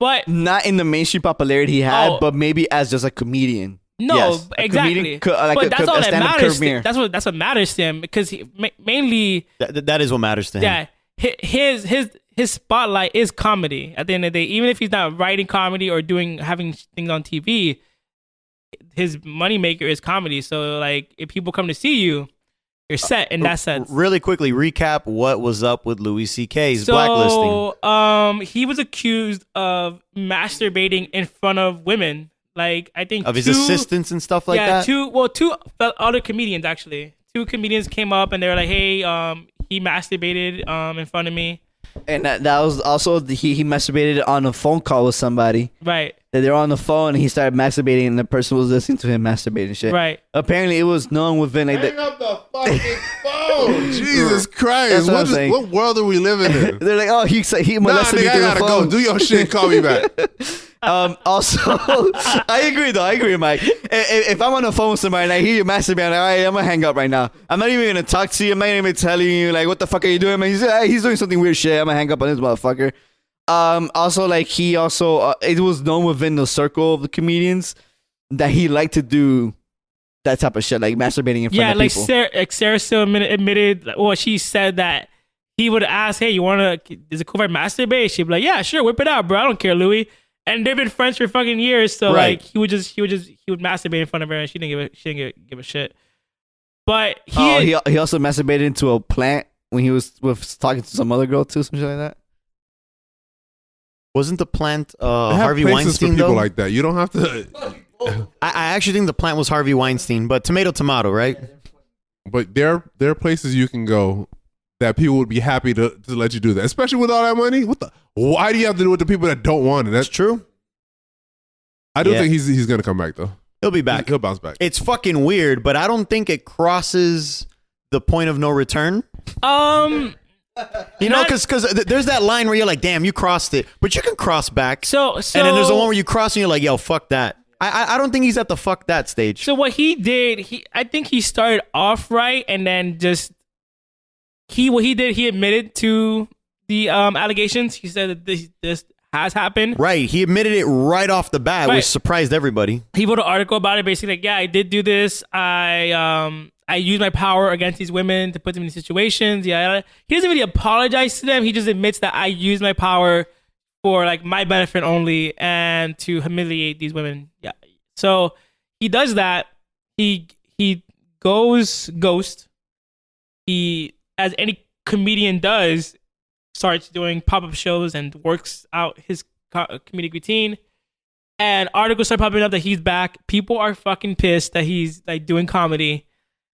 And yeah, saying that he hasn't learned. And then obviously his comedy is always been raunchy. His comedy has always been I want to say he even did a joke where he's like, yeah, we just want to just whip it out. And then it's Yeah. like, oh, okay. His comedy's always been intense. His comedy's always been like raunchy. His comedy's always been like vulgar and like, I would say he's kind of on Bob Saget's route of like Right. fucking crazy jokes. and it's not, and if it's not vulgar, it's just in like intense. And so I remember he has a comedy sketch about the Parkland shooting, about like how these kids got shot, and it's like, oh, like how, like basically saying like pretty much making fun of them, the Parkland survivors, the Parkland shooting that happened. I actually didn't know about and he was that. making fun of them and stuff like that. And that's after all of that, I'm And assuming. this is currently, this is like maybe like a few months ago, Oh, shit. where like someone recorded his stand up and they got leaked online, and so people were listening to it. I haven't heard it. I've heard other comedians talk about it, and they said it's funny. But at the end of the day, like, it's comedy. Right. You should be allowed to joke about these I things. can't remember what comedian said it, but a comedian was pretty much saying that as a comedian, you have the power to say whatever you want, anything goes, but that doesn't mean you have the power to be free from consequence. So you got to be The careful. Parkland shooting, that's wild. I honestly, I never found him funny. I don't get the hype behind Louis C.K. But You the didn't like Pootie Parkland Tang? shooting? You didn't like Pootie Tang? Pootie He wrote Tang it. He wrote it? Shit. The funniest thing he's ever done in his entire life. Other than that, I don't like Louis. I don't like his stand-up. Let me just say that. I don't like his stand-up. I was going to say, why do you think him and Chris Rock are so tight? Because of that. Even Chris Rock defending him was kind of weird to me. There's an interview with Chris Rock, Louis C.K. And Ricky Gervais. No, dude, and Jerry Seinfeld. But Ricky Gervais is in that one too. Oh, really? Where they all start saying the N-word. Yeah, and then so he was just Yeah. like, he's talking to Chris Rock, and he's just like, yeah, this is with an R, which I don't like saying with an R, but he's like, yeah, you're my nigga, right? Blah, blah, blah. And Chris Rock is just laughing, like, Right. And they're all then Ricky laughing. Gervais jumps in and Seinfeld's like, And Seinfeld is the only one. Your God for Seinfeld. homie Seinfeld, who you think is racist, is just like, whoa, I don't think we should be talking like this. Yeah. He literally was just his he was the voice face- of reason. His face was so uncomfortable, dude. I'd never seen someone look. And you're around these comedians around other comedians, so it's just like bros around bros, And he was like, whoa, this is too much for me. I can't. Yeah, they're all saying the word, and he's like, I'm not comfortable with saying it. I don't like saying it. I don't like saying it. That's what he kept repeating that. I don't like saying it. I don't feel comfortable saying Yeah, it. and basically like Louis C.K.'s thing was like, oh, I'm boys with Chris Rock. I get a pass, kind of like, yeah, right. And then Chris is like, yeah, he basically like, yeah, Chris, right? I'm your nigga, right? He's like, Chris Rock is like, yeah, that's fine. Yeah. Yeah, I was real disappointed in Chris Rock for that one. Yeah, so in the comedy world, Louis is a god. Like other comedians, like comedy, like it's not a tight niche, but they're all like boys. They all like know each other. They're all they're all buddies. They all know each other, and they all back each other up. Yeah, they're all gonna back each other up. Louis C.K. is gonna be fine in the comedy world Within that circle. Absolutely, Yeah, absolutely. And which, like you said, is all that matters. Yeah, I just with him, I just think that he could have done it better, but. With articles, people making fun of his, like, people are like offended by his comedy. Like, if you're offended by his comedy, you never heard his comedy before, because the jokes he says now is Louis C.K. in 2015, it's Louis C.K. in 2016, and it'll be Louis C.K. in 2020. But it's like the controversy that Dave Chappelle had when he released his Netflix special, and people were talking shit about like how he was talking shit about everybody, homophobia, race, trans, all this shit, Right. and then like, but that's Chris Rock. I mean, that's Dave Chappelle. He's been doing that since the beginning of his fucking career, and you can't come into his comedy now and be like, oh, I'm offended by his comedy, but then you haven't heard him 20 all these years ago. Like, that's who he is. That's his brand, is to fucking say shit like that. His show, Dave Chappelle's show, was all about that controversial shit. Yeah, the white supremacists, the fucking racial draft. Like what don't you understand about Dave Chappelle? That's who he is. He has a joke in the second stand-up on Netflix where he's talking about the Louis C.K. stuff, and he was saying that the girls were like, "Oh, I had a quick comedy because Louis C.K. masturbated in front of me," and his joke was just like, "Oh, if Louis C.K. if you had a quick comedy because of Louis C.K., you're not meant for comedy." Like, and it's fucking funny. But I also think he said the joke is like, just walk away. Yeah, just walk away. Like, he's like, oh, he whips it out and we're like, walk away, and then hang up the phone. Yeah, like if that's your biggest struggle while trying to get into comedy, then this shit definitely isn't for you. Yeah, that's basically. It was fucking funny. It all comes back to the comedy game, like we talked about in the beginning. It's. I think at the end of the day, like, as far as comedy, I think it's a different world when it comes to this stuff. I think he's gonna be fine. I just think he could have handled it better. But I agree, he could have handled it better. Yeah, but what? He'd be fine.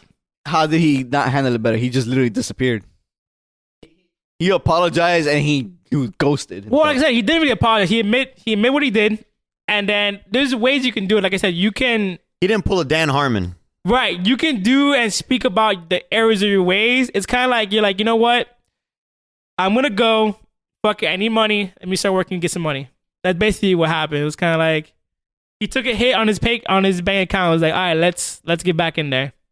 And it's kind of like, with the climate, you could have done something better in terms of like publicity of like, okay, let me show people I've done better. But at the end of the day, you don't gotta do shit if you don't want to. Like, it's your life. You know what I'm saying? Like, he could have done better, but he didn't. Pretty sure he's gonna keep masturbating in front of people. So if he's gonna keep doing that, don't apologize too much. I mean, keep doing your shit. It seems like just do it to people they want him to do it. I mean, it sounds like, he asked. It's his kink, Yeah, that's it's clearly an addiction he's had. If this was like sex education, if he was a character in that show, he probably won't be able to have sex normally. He probably has to like masturbate first or only come through masturbation. That's weird. No, I just think it's something more deeper than that. It's like something must have happened to him in the past, or it has to be something deeper that is his kink. Like that's his way of getting off. I can understand masturbating, but then you like to masturbate in front of people. You guys don't remember that character from Sons of Anarchy that he'll just start talking to you and suddenly he'll do it without realizing he's doing it, and he just puts his hand in his pants, starts going nuts. No, I never watched that. And everyone was like, "Yo, what the fuck?" Well, people they end up cutting his fingers off, like in the show. But I never watched it, and I don't plan to. But there's a character like that, and everyone's like, "Yo, what the fuck, dude?" So yeah, it happens. I mean, we've been talking about this a lot, so I'm gonna end it on a very easy note. Mel Gibson, yay or nay? I mean, technically speaking, he did have somewhat of a comeback with Hacksaw Bridge, and that movie I think was nominated for an Oscar, and he won, I think, for No, I don't think I he don't won. think he won. He got nominated. He didn't even show up. He wasn't nominated. But yeah, definitely the movie got some love. But Yeah, I think they tried as much as they could to stay away from the name. He's back. He's been in Daddy Daycare 2. He's back, dude. I've seen him now more than ever, like in the last couple years. I think so. Besides Daddy Daycare 2 and Hacksaw, I haven't Not seen Daddy him in anything. Daycare. Oh yeah, I know which one you're talking about. What's that? The fucking Will Ferrell and Mark Wahlberg one. Daddy Daycare is the Eddie Murphy movies. Yeah, I just followed a Daddy's home. Daddy's home. I know. I was just following along with you. It's a Will Ferrell movie. I didn't watch that shit anyways. Yeah. I don't necessarily think he's back, but he has a chance to get his career back in order. Right. It's just a chance. Yeah, I just think Expendables 3. He has a chance, but I don't think he's going to be anywhere near where he used to be. No, I feel like he'll do like guest spots, like, you know, supporting character with like supporting roles. I don't think he can carry a movie anymore. I don't think if he comes out with his own movie, I don't think the he's gonna ultimate place that any actor would want to go after they've been blacklisted is Robert Downey Jr. That's the ultimate success story. Like, you got fucked up with drugs. But Robert terrible Downey to work Jr. with. was he was bad, but he didn't do anything to like offend the public, you know? And like I said, at the end of the day, the public is what makes you a star. That's true. He was hard to work with, and it was more like a behind the scenes. No one Right. wanted to work with Like, him. But exactly. actually, the public, that's true. And also, the internet and Twitter and all that shit wasn't nowhere near Exactly. where it was. So, yeah. Robert Downey Jr. left in like the early 2000s, and he got arrested. If what happened to Robert Downey Jr. then would have happened now, I don't think he would have had the fortitude. He probably would have said some dumb shit on Twitter by then, and it probably would have been downhill. So I think he got saved. There was no internet. Yeah, for sure. And now he's super private, doesn't talk Very about private anything. because he knows better. Yeah, I remember there was an interview where someone was pressing him about his dad, like his relationship with his dad, and he literally was like, "Nah, we're not doing this." Like, Oh yeah, I saw it. He like took the mic down. He's like, Yeah, okay, he's like, like, we're done. yeah, he's like, "Yeah, we're not doing this." Like, literally, he was looking at like his secretary or whatever. Yeah, like, like yo, the publicist or something. yeah, It's funny. He had that weird face, like what? like, why are you asking me this? Like, who is this clown? Yeah, he is super private. He's never gonna. He knows better because he lost it all already. So he knows what it feels like to lose it all, go fucking to jail, rock bottom, Right, rock bottom. come out and win it bigger than ever. Yeah, he's not. There are even Simpson jokes about like they heard like a gun shootout or whatever, and they're like, "Oh, what is that? Oh, look, it's just Robert Downey Jr. having a shootout with the cops." Like those are the jokes back then because that's where they thought he would end up. Yeah, so Rock bottom. he will never he's probably smart enough to never fall back into that unless like he's a sober, he doesn't drink or anything. So yeah, he's sober fine. and he plays it super safe. Yeah, even he's- online. That's what I'm saying. It's he super is- just about work, Yeah. and it's nothing personal, nothing out there. Yeah, he's the ultimate success story on redemption. Though, Yeah, for sure. But you guys are right. He didn't really do anything in the public's eyes. Yeah. That was fucking crazy. And if he did, it would have been like what mid 90s, late 90s, and right. it Yeah. would have been such a long time ago that he could have come back by now. The Mel Gibson stuff was so bad, and it was also the what was it like? No, he was anti-Semitic. No, but what and year was that racist. though? What year Like was it? early 2000s. No, Yeah, it was early to mid 2000s because it was after the Christ movie. Passion of the Christ. Yeah, it was after that. It was definitely after. It was after Passion of Christ. So that was like mid 2000s then, because I was Mid to late in 2000s. 10th grade, I think. So 10th grade was what? 04? 7th grade, 05, 06. It was like something like that. 04, 05. So pretty much like almost like almost 15 years, 14 years. Yeah, so it's been a That's while. a long time. Yeah. But you did offend a huge demographic. Two demographics. Exactly. The Jews Black people and black people. and Jews. You know what I'm saying? Like, you're fucking racist, dude. Yeah, you fucked up there. Yeah. So, yeah. So he's super fucked up on that sense. Yeah, so that's the thing is you can basically the moral of the story is you can come back as long as you don't fuck up with the public's perception of yourself. Yeah. Like, and then tarnishing your brand name, because your name is your brand. right. So what you're trying to say is win the crowd, win your freedom. Gladiator. Oh, never saw it. What Never the? saw it. Oh my god. You guys are ridiculous. Great movie, man. Great movie. But yeah, I think this wraps up the topic. I think we overly discussed it and we hit up a lot of interesting points here. Anything to say? Like how does someone? What are the key points for you guys to winning back or coming out of the coming back into the you public pretty much eye? just said it. You win the public. You win the crowd, right? So the only way to come, it's a slow comeback. You have to do a slow comeback. And you have to start off by like the stupidest shit. TV. Which TV now isn't stupid anymore. TV is almost like movie level. So if you could make a hit TV, case in point, she never did anything crazy, but Winona Ryder fucking had to come with almost the same thing as Robert Downey, and she did Stranger Things, and it kind of brightened up her star. So when you say do something stupid, like, so you say go. So if you do something bad, just disappear. You know what I'm saying? And then start doing works as a side character or supporting character. A sad character. And then people will be like, oh, hey, this is that person who went crazy a few years ago. Look how well they're doing now. It depends on the level of bullshit that you did, though. Oh, yeah, of course. If you're uber racist, you're never coming back. You're never you get the fuck out of here. You're out of the game. Especially if you rape little kids, you're never coming back. You know what I'm saying? If you this shit like that. So far, what I've learned so far as of today is things that are acceptable is talking to underage girls, James Franco, masturbating in front of women, Louis C.K., homophobic jokes, Kevin Hart. So pretty much pedophilia and racism is where the line is crossed. That pretty much seems to be the general consensus. Okay. As of right now, from the examples you said, absolutely. You got Louis C.K. is not coming back. He's coming back within his demographic, which is comedy. He was a mainstream star. He's never going to be a mainstream star again. Oh, I bet he will. No, I don't think so. I think so. No way. He's not coming. Dude, Eddie Murphy has never done. He was a mainstream star. And he never did anything, and he disappeared.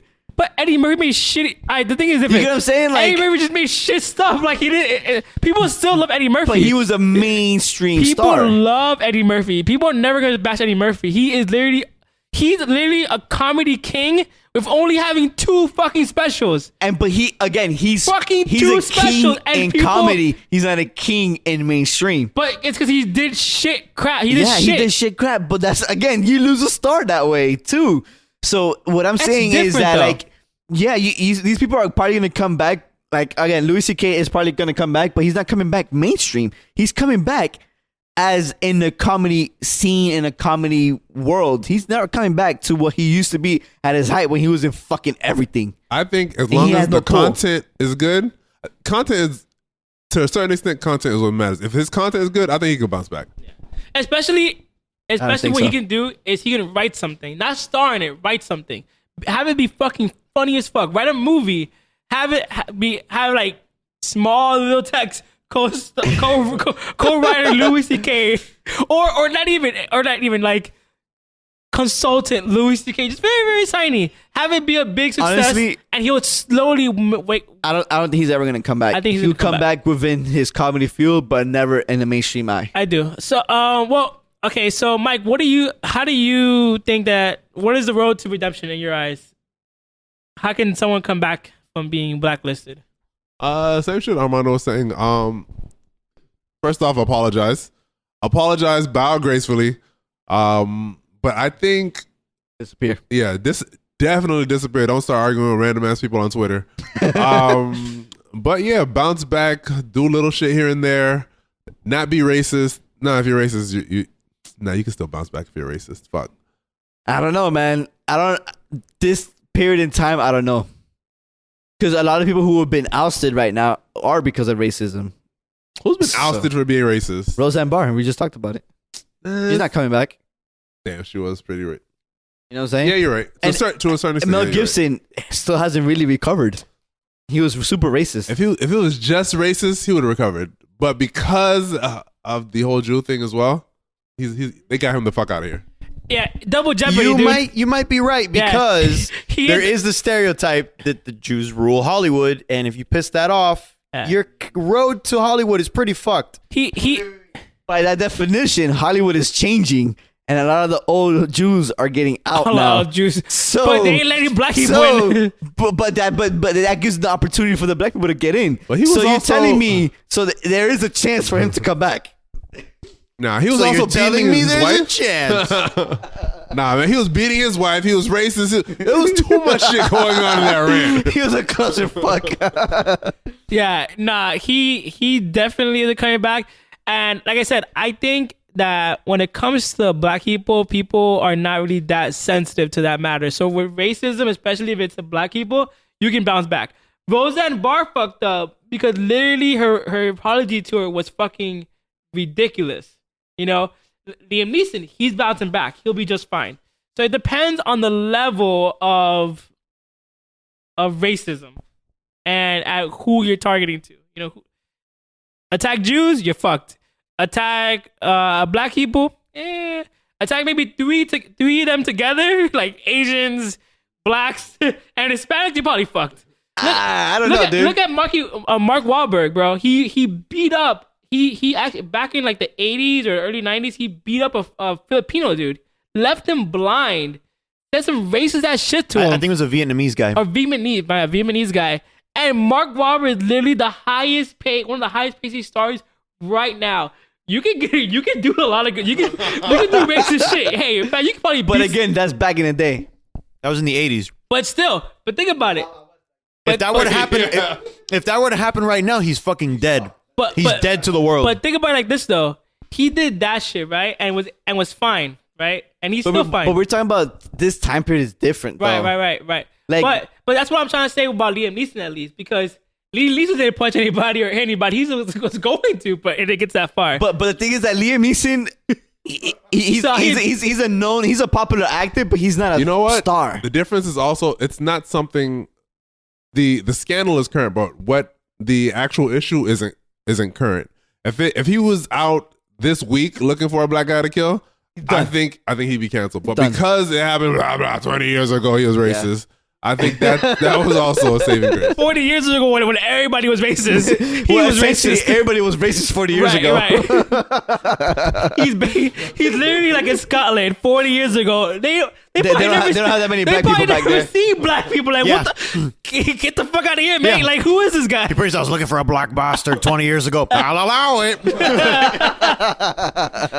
40 years ago, everybody was racist. Yeah, so. And especially if you think about Ireland, what are the chances you run into black people in Ireland? Yeah. You're like, oh, come on. He was playing the odds in the streets every fucking day, okay? He was rolling that dice. But I don't think he was in Ireland at that point, right? I think he was in the UK or something, right? I don't know. Yeah, so it depends on the subject matter. I just feel like when it comes to racism, you can bounce back depending on the issue. And yeah, Pedro, what's the road to redemption in your eyes? Well, like you guys have said, pretty much the road to redemption is pretty much what James Gunn did, essentially. Keep to yourself. Don't pick fights with anybody, and fix the shit up with who you have to behind the scenes. Like obviously in the case of James Gunn, he was talking with Disney, stuff like that. He was smoothing shit over and waited for them to make the announcement, and then you do a thank you afterwards for everything. It's just shut the fuck up, essentially. I think that essentially is it, because like I said earlier, a lot of people dig their hole deeper and deeper, and it just fucks them up, fucks up their credibility, everything. So that's the main key, I think. Right on. That's it. All right, guys. Hope you enjoyed this podcast. Let us know if we missed any celebrities that were fucking idiots and destroyed their careers. Let us know if we missed any of those guys. I'd like to know, and we'll discuss it next time. You can follow us on all our social media platforms. We're on Facebook, Instagram. We'll be posting more now. Give us some comments. We like it. Be right back. Till next time. Bye-bye. Later. Outro.